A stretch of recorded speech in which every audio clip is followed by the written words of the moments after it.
stiamo comunque lavorando tutti insieme per cercare di salvare la stagione, che ripeto è lunga, e mi auguro insomma che ci permettano di fare il Natale, che è il periodo principale. Salvare il Natale e più in generale la stagione, questo è il duplice obiettivo della Conca d'Ampezzo, alle prese peraltro con l'organizzazione dei mondiali di sci 2021, salvataggio che passa ovviamente per gli impianti di risalita, cuore pulsante dell'economia montana. Nel Veneto, in particolar modo a Cortina, la maggior parte degli impianti sono seggiovie, quindi non c'è il problema eventualmente che ci potrebbe essere nelle funivie piuttosto che nelle cabinovie, anche se comunque ritengo che le cabinovie e le funivie, i nostri territori sono sempre al di sotto dei fatidici 15 minuti. Per il primo cittadino ampezzano, quindi, nei protocolli sostenuti dalle regioni ci sono tutte le condizioni per consentire lo sci in sicurezza. Chiaro che a guardare agli impianti sia tutto l'indotto a partire dagli alberghi dove le prenotazioni latitano a fronte di un quadro incerto, ma Ghedina si professa fiducioso e si rivolge ai turisti, soprattutto veneti,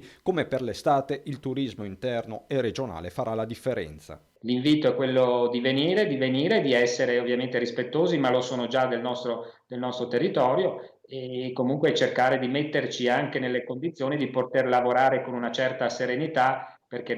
per noi vuol dire economia, vuol dire ovviamente poter far lavorare le nostre famiglie